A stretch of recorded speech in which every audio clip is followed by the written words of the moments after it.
Hi అండి. అందరూ ఎలా ఉన్నారు? నేనైతే చాలా బాగున్నాను. మీరు కూడా చాలా చాలా బాగున్నారని అనుకుంటున్నాను.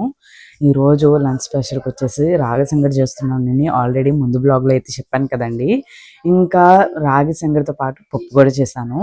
రాగి సంగటికి ఎలా చేస్తున్నాను, ఏంటి అనేది ప్రాసెస్ అయితే ఇప్పుడు మీకైతే చూపిస్తాను. నేను సంగటి ఎలా చేస్తున్నాను అనేది చూపిస్తానని చెప్పాను కదండీ! ఇంకా ఫస్ట్ అయితే నేను బ్రౌన్ రైస్ ఒక 2 గ్లాసెస్ అయితే పెట్టుకున్నాననమాట. మొత్తం ఒక 1½ అవర్ 2 అవర్స్ అయితే నానబెట్టేసాను. ఇంకా ఇలా గుజ్జులాగా అన్నం అయితే ఉడకబెట్టేసుకోవాలి. ఉడికిన తర్వాత అంటే ఫస్టే కొంతమంది ఉప్పు అనేది వేసుకుంటారు. నేనైతే ఉప్పు అనేది యాడ్ చేయను. ఎందుకంటే అన్నం అనేది పలుకులా ఉండిపోతుంది అని. నేను అన్నం మొత్తం ఉడికిన తర్వాత ఇలా ఉప్పు అనేది యాడ్ చేస్తున్నాననమాట. ఉప్పు యాడ్ చేసిన తర్వాత చక్కగా కలిపేసుకుంటున్నాను. ఇదైతే ఆటోమేటిక్గా మనకి ఉప్పు కల్లుప్పు మాత్రమే వేసుకోవాలి. మెత్తటి వేసుకుంటే అంత టేస్ట్ అనేది ఉండదన్నమాట. సంగటికి ఎప్పుడైనా కానీ మనం కల్లుప్పు వేసుకోవాలి. చాలా ప్రాసెస్లో అయితే చేస్తారు. నేను ఇలా చేస్తాను అనమాట. ఈజీగా ఉంటుంది. ఇప్పుడు ఆల్రెడీ నేను రాగి పిండిలో వాటర్ కలుపుకొని ఇట్లా పెట్టుకున్నాను అనమాట. ఇది మొత్తం ఒకసారి బాగా ఉండలు లేకుండా ఒకసారి కలిపేసుకొని దీంట్లో వేసుకుంటున్నాను. ఇప్పుడు దీన్ని చక్కగా మొత్తం కలిపేసుకోవాలి. ఎందుకంటే ఇది పచ్చివాసన అనేది పోవాలి కదా, ఉండలు కట్టకుండా ఉండాలి కాబట్టి చక్కగా కలుపుకోవాలి. ఇదంతా కూడా సిమ్లో పెట్టుకొని చేసుకోవాలి. చూసారా ఇట్లా వస్తుంది. చక్కగా అన్నము రాగి పిండి మొత్తం కలిసిపోయేలాగా తిప్పుకోవాలి.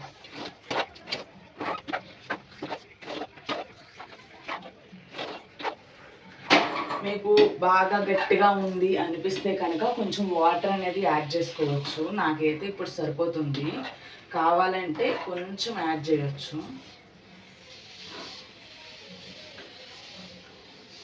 ఉండలు కట్టకుండా మొత్తం చక్కగా సంగటి అనేది చక్కగా కలుపుకోవాలి. ఇది నాకు పెళ్ళికి ముందు అసలు తెలియదండి. పెళ్ళి అయిన తర్వాత మాత్రమే నేను నేర్చుకున్నాను అనమాట. మా హస్బెండ్కి ఇష్టము, మా అత్త మామయ్య గారికి ఇష్టము, అందుకని చెప్పేసి అప్పుడు నేర్చుకున్నాను. తర్వాత తినడం నేను కూడా స్టార్ట్ చేశాను అనమాట. ఈ మధ్య నాకు పెయిన్స్ అవన్నీ ఉన్నాయి కదా, దాని గురించి అయితే నేను ఇంకా డైలీ రైస్ మానేసి ఇంకా డైలీ సంగటి అనేది చేసుకుంటున్నాము. ఒకరోజు రాగి సంగటి, ఒకరోజు జొన్న సంగటి అట్లా చేసుకుంటున్నాం అనమాట. చూసారా ఇలా ఉంది కదా. ఇప్పుడు ఇలా అవుతున్నప్పుడు ఇలా మగ్గుతుందన్నమాట. ఇలా మగ్గుతున్నప్పుడు అనేది వేసుకుంటున్నాము. ఒక 2 స్పూన్స్ నెయ్యి అనేది వేసుకుంటున్నాను అనమాట. మళ్ళీ సంగటి నేను కంచంలో పెట్టుకున్నప్పుడు కూడా నేను నెయ్యి అనేది యాడ్ చేసుకుంటాను. సంగటి ఎప్పుడైనా కానీ నెయ్యి లేకుండా తింటే అస్సలు తినలేమండి. నెయ్యి ఉంటేనే టేస్ట్ అనేది చాలా చాలా బాగుంటుంది. ఒకసారి కలిపేసుకుంటున్నాను. ఎందుకంటే ఫ్లేవర్ అనేది ప్రతి బయటికి మనకి నెయ్యి ఫ్లేవర్ అనేది తగిలితే సంగటి అనేది చాలా బాగుంటుంది. రాగి పిండి అనేది కొంచెం ఎక్కువగానే వేసుకోండి, అప్పుడే బాగుంటుంది అనమాట. రైస్ కన్నా కూడా సంగట్లో మనకి రాగి పిండి ఎక్కువ ఉంటే కనుక టేస్ట్ అనేది చాలా బాగుంటుంది. అలాగే రైస్ క్వాంటిటీ అనేది తగ్గుతుంది అనమాట మనం ఇంటేక్. అంటే 2 గ్లాసెస్ అంటే నేను పెద్ద గ్లాసెస్ అయితే వేసుకోనండి. ఇలా ఈ గ్లాస్లో 2 గ్లాసెస్ అయితే వేస్తాను అనమాట. రైస్ క్వాంటిటీ చాలా తక్కువే ఉంటుంది. మనకి గుజ్జులాగా అయిపోతుంది కాబట్టి ఎక్కువ అన్నంలా కనిపిస్తుంది అనమాట. ఇప్పుడు ఇదంతా కలిపేసాం కదండి, ఒక్కసారి ఇదంతా ఇట్లా పెట్టేసి ఇట్లా మూత పెట్టేసుకోవాలి. ఇలా మూత పెట్టేసి ఒక 2 మినిట్స్ అలా ఉంచేస్తే మనకి రాగి సంగటి అనేది రెడీ అయిపోతుంది. ఇంకా 5 to 10 మినిట్స్ మూత పెట్టి అలా మగ్గించిన తర్వాత చూసారా ఎంత టెంప్టింగ్గా ఉందో. ఇంకా వేడి వేడిగా కంచంలో పెట్టేసుకోవడమే. నేనైతే టిఫిన్లో చేసుకున్న ఎర్రకారము సంగటి పప్పు వేసుకొని ఎంజాయ్ అయితే చేస్తున్నాను. ఒక్కసారి ట్రై చేయండి. కాల్షియం డెఫిషియన్సీ ఉన్నా, ఇంకా ఐరన్ డెఫిషియన్సీ ఉన్నా, ఒళ్ళు నొప్పులు, కాళ్ళు నొప్పులు అలాంటివి ఉన్నా, నడుము నొప్పి ఉన్నా కానీ ఈ సంగటి అనేది చాలా బాగా క్యూర్ అనేది చేస్తుంది.